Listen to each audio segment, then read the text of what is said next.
Egunon eta ongi etorri Gernikara. Hello everyone and welcome to Gernika. My name is Yonander Musatadi and I was born in this town 26 years ago. Now I'm standing in front of the Gernikako Arbola, the tree of Gernika. This tree represents the symbol of democracy and freedom for all the Basques ever since the 12th century. When making important decisions, Basque people would gather under the oak tree of Gernika to discuss and make the first decisions for everyone. Gernika has always been an important symbol in the Basque Country. However, on 26 April 1937, its democracy was destroyed by the bombs, and for 35 years, its people were forbidden to speak about the truth. When I was a child, I've heard the stories of my hometown was bombed by the Nazis and the fascists during the Spanish Civil War, under the orders of Franco. My family and many others were lucky enough to survive these tragic events. Others were not. Nevertheless, the day inspired us, the youth, to keep sharing with the world what happened in Gernika on that day. The bombing of Gernika took place on a Monday, the market day. That day, the town was full of neighbors from the villages surrounding Gernika, who came to the market to buy and sell their vegetables. The bombing was specifically chosen on that day, knowing that the town would be full of people, and with the aim of creating as much damage as possible. The bombing was a prototype of what later would be used in many other places in the world. It was one of the very first big attacks on civilians where many innocent people were killed. The Spanish government, during Franco dictatorship, accused the Basque people of burning and destroying their own town. And going against the official story was considered a crime, where violators were met with cruel consequences. Today, I can tell you this story thanks to brave people like George Steer, the journalist of the Times newspaper who came to Gernika the day after the bombing. He documented and spread the truth. Another respectable person is the American writer William Smallwood, also known as Egurchiki. He interviewed and published testimonials of the survivors in his book called The Day Gernika Was Bombed. Still nowadays, it's hard to imagine and believe how such a beautiful and peaceful town had gone through such cruelty. I had the same feeling when I visited Hiroshima and Nagasaki. That's why, today, 6th of August 2020, we have the duty to keep spreading the messages of all the war survivors, so that us and the future generations will learn not to repeat what happened in the past. We owe it to our grandparents, because even after such horror, they had the strength and courage to stood back up and build these beautiful towns for us, allowing us to live comfortably in peace. I hope you will enjoy this story of the journey to peace of Gernika. Empezaron a gritarnos, ¿pero qué hace esta gente por aquí dentro si ya no hay aviones y está todo está ardiendo?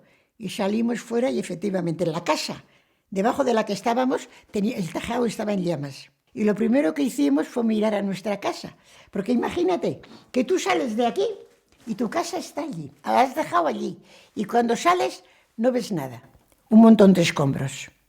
¿Te imaginas eso? Pues no sabes tú la impresión que fue. Era un montón de escombros. No había allí nada. Y es más, yo estaba con menos ropa que la que tengo ahora, porque no tenía chaqueta, no tenía más que un vestidico debajo. Y es más, cuando salía de casa, le dije a mi hermana, oye, ¿cogemos algo de ropa? ¿A qué vamos a coger ropa si hemos de volver enseguida? Y bueno, pues allí se quedó la ropa. Allí se quedó la ropa. Toda la que teníamos se quedó debajo de los escombros. Y luego ardió. Al día siguiente ya no había nada más que cenizas. Parecía que aquello habían andado allí, no sé, con martillos, deshaciendo la casa. Fue lo peor que nos pudo pasar. Encontrarnos en la calle, con lo puesto y sin poder recuperar nada. ¿Qué hacía? Te voy a decir, ¿quieres que te diga lo que hacía? Cargar los cartuchos con los pistones. Eso es lo que me tocó hacer. Cogías un tubo así, le metías unas roscas, eran unas cajitas así redondas, con 2 agujericos y allí metías 2 pistones. Y luego aquello lo metías dentro de un aro y lo metías dentro del tubo. Ya ves, me acuerdo aún de lo que decía yo, ¿a cuántos matarás? Pero era la manera que teníamos de seguir viviendo. Y había que hacer lo que te mandaban. In broken English, he said, "You come Gernika, you okay, you no talk politics." Is it bad to talk politics? The story, that Franco's version, is that the people in the town destroyed their town. And I said, that's ridiculous, that's crazy. Basque people take a lot of pride in what they have. They wouldn't destroy their town. It's a sacred town to them. That story of the Basque destroying their town bothered me. It really bothered me. And on the airplane out of Paris, flying across the Atlantic, I sat there, I can remember like yesterday, and I remember thinking, that truth has to get out, that truth has to be told. Almost every woman that I talked to would start crying, tears coming down her cheek. It's a horrible, horrible scene. But that's what people who come here need to know, that it was a horrible event, so that people know the horror of what this was. And it would take young guys like you to get this started. When I was young, my grandma would tell me about what happened when she was just a 9-year-old girl. To today, she still remembers the cruelty of the bombing that she experienced. Every year, on the anniversary of the bombing, I would ask my grandma to tell me the story of how she survived by hiding in a cave with her sisters. They were all frightened. These stories inspired me and many other young people in Gernika to keep the legacy of their ancestors alive. Thanks to the article Mr. Steers wrote, Picasso got to know about the bombing of Gernika and painted the Gernika painting in Paris. Back then, his painting was one of the only ways of telling the true horror of the events that transpired on that day. He refused to use colors to empower the horror, inspired by the pictures that were shown by the international media, which were all in black and white. The Gernika was exhibited for the first time in Paris in 1937, during the International Exposition. After that, it traveled around the world to cities like Oslo, Copenhagen, London, Milan, Sao Paulo, New York, and many more places, inspiring thousands of people all around the world. Today, it is located in the Reina Sofia Museum of Madrid, although the people of Gernika believes that it belongs in Gernika and hopes to welcome it in the future.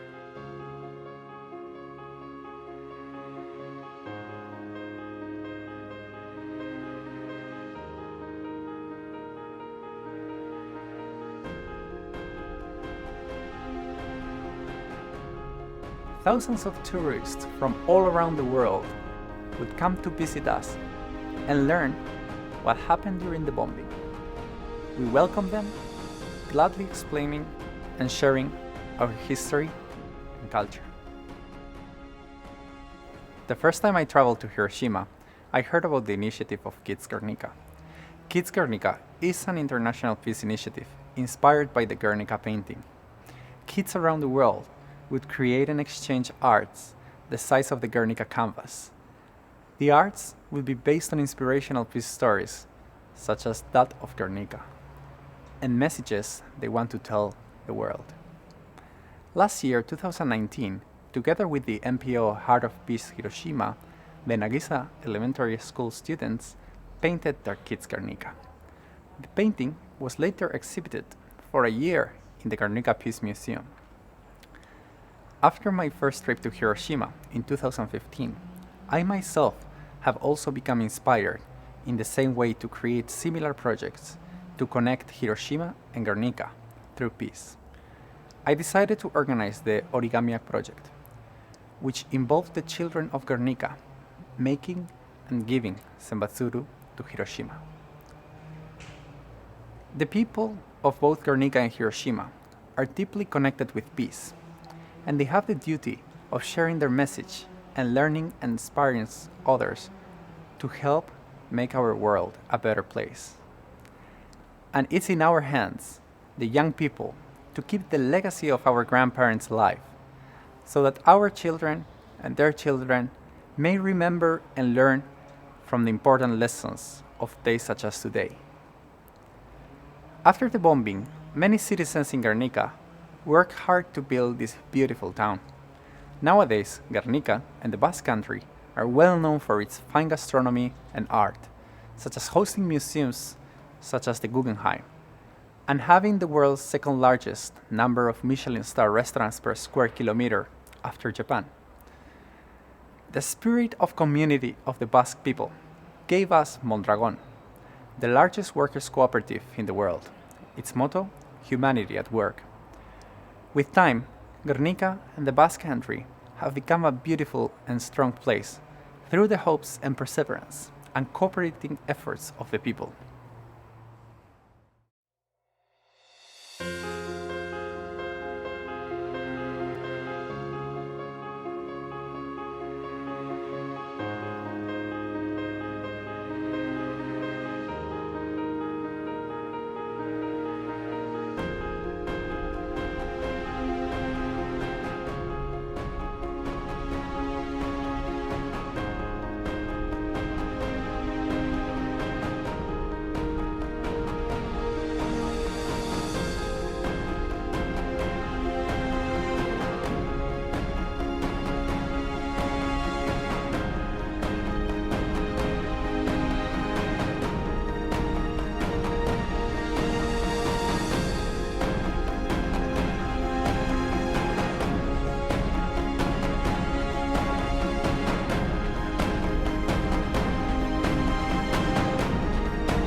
Peace can mean a very different things for different people living in different situations.